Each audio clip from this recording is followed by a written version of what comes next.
And welcome in to Off Air with Amy. I'm Amy Wood. Glad you're with us once again because we've got some important things to talk about. The new year is underway. Some of you may have had some New Year's resolutions that you set, and maybe as the days tick away, you're starting to fall off the wagon with whatever it is you're committing to, or maybe you took on too much, or maybe you didn't do anything and you were like, I don't want to do that big commitment thing and then fall off the wagon. So I'm going to introduce you to a woman who thinks that the best way to go about this is to do something she calls slow boarding. So it's kind of easing your way into these commitments and fully grasping what you need to do to truly be ready to make some changes. So let's pull in our expert and find out, what does slow boarding really mean? It was so exciting to see you talking in a totally different way about the new year. Talk about your approach. I think you've had enough of the old way of doing things.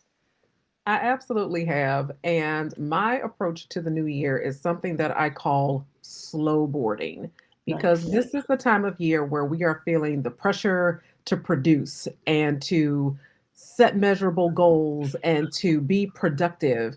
And slow boarding looks at what we are becoming instead of what we're actually doing, how we're feeling instead of what we have to accomplish. And this time of year, a lot of people are starting to resonate with that because they feel like, uh-oh, I don't have all of my resolutions written down and I don't have all of my goals set up. And so slowboarding takes the pressure off of having to produce and create, and instead really looks at what's working, what's not, and how you want to show up in 2026 instead of what you want to do. So can we dig into it a little bit deeper and talk like, for example, someone who would like to get healthier, be that weight loss or stronger, whatever, be in better shape, so to speak. How would you go about that? Instead of saying, I want to lose 30 pounds or whatever that might be, what do you explain how the slow boarding of that would work? So instead of saying, I want to lose 30 pounds, Hmm. slowboarding looks at that more as, how would the healthiest version of me show up day to day? Nice. What would Okay. the healthiest version of me be eating for breakfast? Or Got it. how would the healthiest version of me be spending the first hour of her morning? And so, would I be going on a walk? Would I be Hmm. doing some yoga stretching? Would I be, instead of putting on my work clothes, would I be putting on my workout clothes and kind of going for a walk around the block? And so, instead of this kind of measurable goal, which you may or may not hit, it's really Right. thinking about, what would the healthiest version of yourself be doing? So yeah, it's like putting yourself in the shoes of the the aspiration, right? I mean, you're basically acting like someone who would have achieved that would act. Exactly. So some people are like, hey, I want to run a half marathon next year. Okay, well, how would a runner structure his or her day? How would a runner schedule time, and what kind of conditioning would a runner be doing, instead of being so narrowly focused on the goal, because anything could happen in the course Yeah, of the year. I don't think that any of us have had any shortage of goals, but when right. you are slow boarding, you're really kind of looking at the systems of your life and how Yeah, it's currently constructed, and if you are even in a place that will allow you to get there. that's a good point too. I mean, how do you get yourself in a place that will allow you to kind of become the best version of you? The first thing that you have to do is take inventory, because if you've ever been in that situation where you've been at the grocery store and you've bought some spices or some ketchup only to get home and realize you already have it in the shelf. And so you're like, now I've wasted time, I've wasted money. So the first thing that you have to do is really just take inventory and say, what is currently working for me right now? And is this something, does my life currently set up to allow this? So, for example, if you have an early morning meeting every day at 8 o'clock in the morning and you have to get up at 6:30, is your life currently set up for you to be doing some sort of like morning trainings Yeah, for running? And so you really kind of have to take a step back, instead of adding one more log to the fire. Say, yeah. are there some logs that need to come out, so Hmm. make room for this new thing that I'm trying to do? So I can actually build a fire. So I I can mean, actually build a fire. yeah, let's build the fire, folks. What do you sense in terms of the way, you're interacting with so many people online? I think you have 250,000 followers just on one platform that I looked at. So I know you've got a lot of folks that you hear from. Sure. What are people aspiring for right now? Like, what is the heart's desire of the majority of folks that you're talking to? The number one thing that people are wanting in 2026 is connection. We have Mm, spent a lot of time on our phones. And don't get me wrong, sometimes yeah. phones can be a good thing because that's how you and I got connected. At the Yes, same exactly. time, people are missing the connection of like real community, of the kind of laughter and banter over a board game, or Mm, a walking group, or like the last time that you sat in community and talked about things like books. It's really that personal in real life connection. And so a lot of people are pulling back from the phones and are really looking to go old school, things like letter writing, things hmm. like spending time, like informal gatherings. It doesn't have to be this fancy Instagram worthy dinner party. It's like, Yeah. hey, I ordered a pizza, you want to come over and have a slice? Some people are even doing something called admin nights, and an admin night is where you get together with a friend or three and you get through the grunt work of things you have to do. I Hmm. got to make that doctor's appointment. I have to cancel these subscriptions. I need to send off these bills. And it's just like, hey, let's do this work in community with one another because people are really missing each other. There are so many of us with that desire. Like, for example, there's this gal I follow. She's an AI sort of thought leader, Hmm. very young, very aspirational, really cool person, and she created a analog kind of phone experience that you can connect your Bluetooth to, and it rings. It's like a little princess phone, and it rings at your house. And so you can like put your phone down, ignore your phone for a while, and actually talk to people. And I bought one because I was like, this is a great idea. But it is in that same vein of like, why are we texting all the time? Why are we not like actually having conversations on the phone, folks? Having conversations on the phone and then just kind of like rebuilding that muscle, because what a Hmm. lot of people have noticed is that the more time they have spent on their phone, the harder it has been for them to be without it. And Yeah. so their focus is fractured, their attention Yeah. isn't as long as it used to be. And so people are really wanting to kind of like rebuild the muscle of being able to just focus and Yeah. concentrate and read a book without feeling anxious about where their phone is. And Yeah. so I'm really excited for people to tap back into those soft skills and those Hmm. interpersonal skills that build community and connection. Absolutely. That's such a healthy way to live, right? No matter what other things are going on, those are really great places to start. Talk a little bit about you talked about inventory and taking inventory on things. And I think you have some worksheets or things like that that you send to people, is that right? Or how do I we do an inventory? So one of the things that I do, instead of thinking about how much money do I want to make or how much weight do I want to lose, I have these 6 questions that I use to kind of frame the year. And so rapid fire, here they go. First Okay. question is, what kind of rooms do I want to be in? In other Mm, words, what kind of environments do I want to find myself? Like, what are the things I want to be exposed to? Number two, what types of experiences do I want to have? So mm, what are some things I've never done? What are some things I've never tried?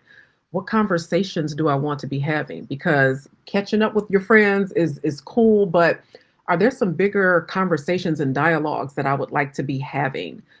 Number four is, what is it that I need to release that's no longer mm. serving me? Because all of us have things that we have done or are doing that just aren't the best use of our time. And so Right. it just might is an opportunity for us to be able to just kind of like take a step back from that.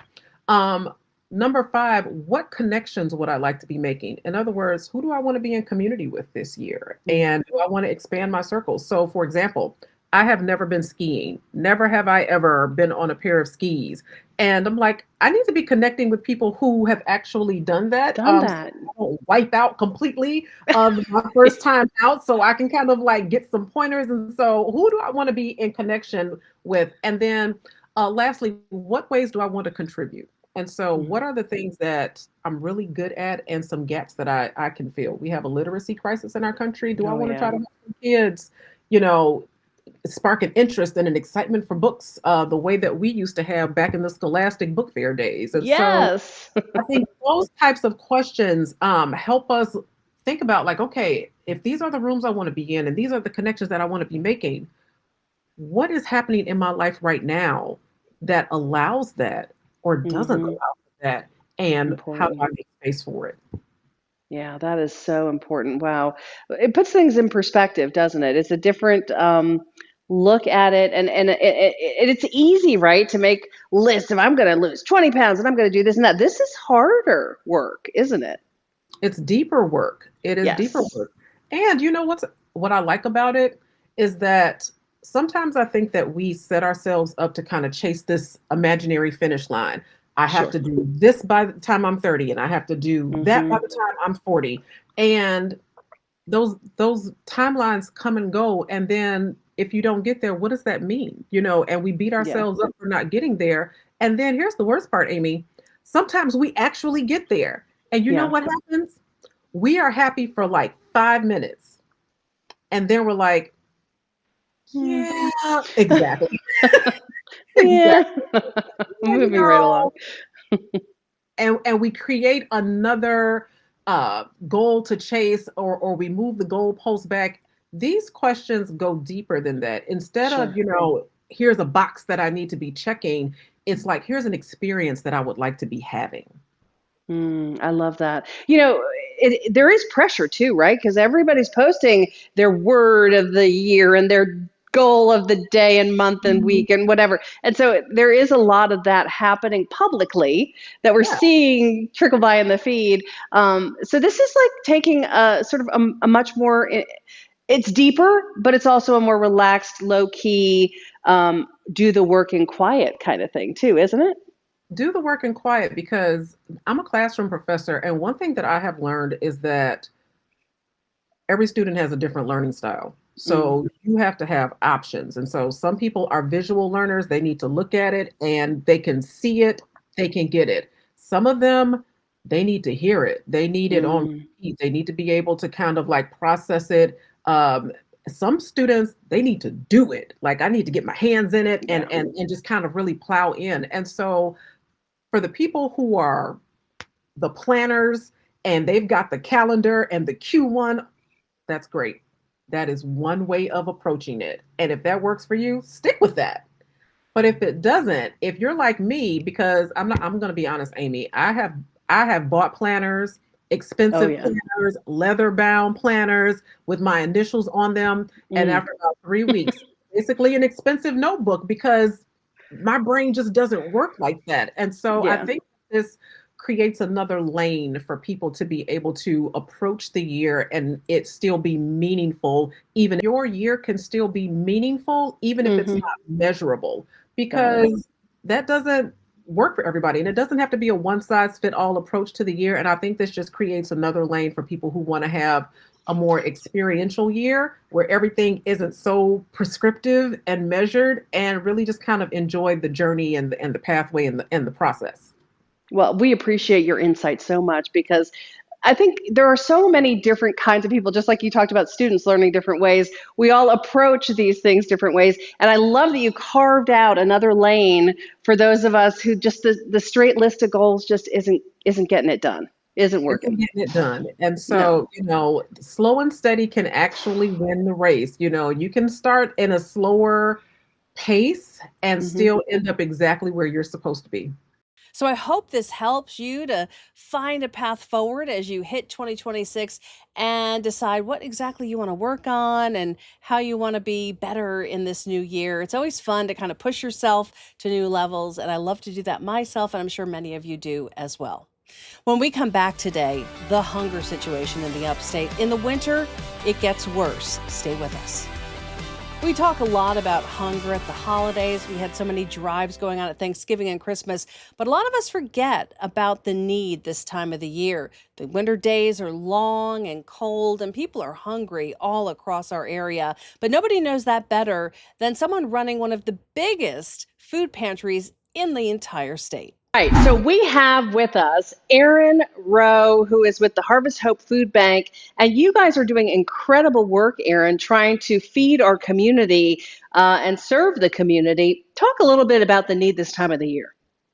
It's such an interesting time of year. It's such a great time of giving. You see so many people giving back to their communities, doing food drives, ringing the bells and things like that. But it's really also a time of great need, especially coming off of the government shutdown and the SNAP crisis that we just went through. We actually pulled data points from last year. And as y'all remember, last year was Hurricane Helene throughout the month, end of October, November. And that time last year, we fed about 83,000 people with all of our partner agencies in our 20 county footprint. When I pulled the same data this year, we were at 150,000 people. So there's a great need in South Carolina, and people are really struggling to eat. And we think about it a lot, the holidays, right? I mean, our hearts are warmed up and everybody's thinking of others, as we should do all the time. But, life is busy and people get distracted. And now people have holiday bills. So not only do the people in the community who need the help have holiday bills, but the givers do too. So what's your advice about good ways you can kind of make a difference if you are on a tight budget? There's volunteer power that's needed as well, right? 100%. We need our volunteers year round. And this is a great time of giving. Like I said, it's such a generous time of year. It's centered around food, it's centered around family and love. But people do eat 365 days a year. And we do see a dramatic drop in involvement in January, February, and March. Everyone who's making a New Year's resolution, I'm going to throw out there, make a New Year's resolution to give back consistently too, whether that's once a month, whether it's once a week, whatever your schedule allows. There's a lot of amazing companies in the upstate that match employee giving. So even if you committed to giving $20 a month, if your employee gave 20 as well, that's really changing someone's life. There's a lot of great companies in the upstate that pay their employees to go volunteer. And I truly, truly encourage y'all to use those benefits with the companies that you're working for and come help us pack boxes at Harvest Hope, help us sort our produce, help us feed our neighbors here in South Carolina. When it comes to the community and the people you're serving, I know you know the stories of people, you meet people, and I know you're across South Carolina, but since we are in the upstate, can you think of some of the sort of typical clients that our viewers may not realize are part of the scenario of who's hungry right now? That's a great question. A lot of people have an idea of what hunger looks like, and there's really not a face of it. I will say hunger looks like seniors right now in our communities. A lot of our seniors are truly struggling with food insecurity, and hunger looks like kids in our state. We have one of the highest rates of food insecurity in the country, and you don't have to create stories around that. We do get asked, are you just feeding homeless people? We do feed a lot of our unhoused population, of course, but the majority of our people that are utilizing our services and the services of our agencies are working families that just can't make it to the end of the month. Yeah, and everyone's talking about affordability, from the politicians to the rest of us, just trying to go to the grocery store and being shocked at the end of the counter if you can have that luxury of being able to go and buy groceries. So let's talk about the things people can bring, the kind of help you actually need that really is sustaining food, healthy food, good stuff that'll keep these young people, our seniors, and everybody else who needs a little hand right now well fed. We really are looking for those shelf-stable items that you feed your own family. If you think of the components that create meals, rices, pastas, soups, canned veggies, canned proteins like tuna and chicken, that allows our neighbors who are really struggling to maybe just have to go buy one or two more items to create an entire meal. That's really what we're looking for. We can't take dairy products or poultry or meats or things like that. I do say this jokingly, but it's happened. I don't need your great grandmother's pie filling from 1925. We're just going to have to throw it away. But there's great products that you would feel comfortable feeding your family, because we are feeding people and it's food, and we have to be careful about what we give out. Yeah, absolutely. And talk a little bit about the gratitude that you see expressed from folks. I think especially I've heard people say it happened during COVID, and I think it's happening again right now with the economy, where people who have never, ever in their life had to ask for help are showing up, and that's a very humbling experience. It's kind of a life-changing moment for people. I'm sure you've seen some of this play out. I actually talked to a lady today. I went and spoke to a Kiwanis Club. Hmm. And you think about the Kiwanis Club, it's a Hmm. great philanthropic organization. Sure. And I was speaking, and the lady stood up and she goes, I lost my job several years ago, and I had nothing to eat. And I went to Harvest Hope, and she told me, I actually started crying. She told me the story. It Mm. was her birthday. And when she came to our food bank to get some assistance, she was like, it's my birthday. And we do have birthday cakes because of a great retail Oh, partners that donate all of their bakery items that they can't sell. So they give them to us. And we were able to provide her with a birthday cake. And wow. that was so impactful for her. She's like, you're one of my first donations that I give to every year because I know what it means to actually lose a job that I've been working my entire life and not know what else to do. And I couldn't eat. And I just went to y'all and had a great experience. So that was really touching to hear today. It was needed. It helps to, get the juices going, get you back energized because a lot of people are needing our services right now. Absolutely. And say you're somebody who, you're one of those sort of leaders in your own little community, your own little world, and you're like, we all need to do something. And you run up against somebody who's saying, get a job, and the stuff, the critical stuff you hear in social media comments and that kind of junk. How do you suggest someone sort of fight back against that narrative? That's a great question. We deal with this a lot. I think people create stories about need so that they don't have to deal with it because Mm, someone's in a situation because it's their fault. They're a drug user. They don't work. It's their fault. They're hungry. I don't, as a person, have to do anything, or I can validate not doing anything. The hmm. reality of the people that come to us are seniors who are on a fixed income Sure. that, after paying rent and electric and water and gas and all of that, have $50 left to eat the entire month. We have a lot of working families that had something just happen. The car broke down because they have to fix it to go to work, to buy food. And it's a snowball effect. So I would just encourage people when they're running up against commentary that is not from an empathetic viewpoint or it's very narrow-minded, Hmm. just to remind them, most people are one decision experience away from needing help. I myself have been in situations in my life. If I didn't have my support system, I would be there. It's just what it Yep. is. And most people who have not had to use services like this have had an experience that was out of their control, but somebody was there for them to help them. That is us. That's our role. In Yeah. case they didn't have a family member, in case they didn't have a friend. That's our role as Harvest Hope, to be there for those people in that moment, to help them bridge that gap so they can stay in their home, so they can stay employed, so they Right. can feed their kids and go to work. Yeah. And this time of the year too. So we're hitting the new year, right? People are going to be making their goals. Hopefully New year, everyone's new like, you. yes, new year, new you. But also part of the new you can be giving more, doing more for your community. But the need is great too, right? I mean, families that get into this phase of the new year that are up against the financial wall, they still need help. And sometimes the help falls off. And what happens if you think through that? There's a need consistently throughout the year. In the winter Sure. months, you usually have a higher electric bill. I know mine's higher. Yes. Kids, there's a lot of sickness going around. So think about if you're a working family and you don't have sick time, but your kids, you're going to have to take unpaid PTO, Yep. watch your child. There's lots of things like that happen that cause outline expenses that you're not normally used to. The other thing that we see is because the giving is down, and it's just what it is. People don't volunteer as much, they don't donate as much, they don't do as many food drives. Our shelves don't have as much food as they normally do too. So it's a Sure. very lean time of year when a need is increased. And that's why I really encourage everybody, especially if you work for these amazing companies that offer these benefits, take advantage of it. Turn your Yeah. $5 to $10 every month to Harvest Hope. Use your paid, you get paid. Don't go to work and come volunteer with us for 2 hours because your company's encouraging you to use that. And I think a lot of people don't take advantage of those benefits. And Yeah. even doing it monthly is going to make a vast difference to somebody's life.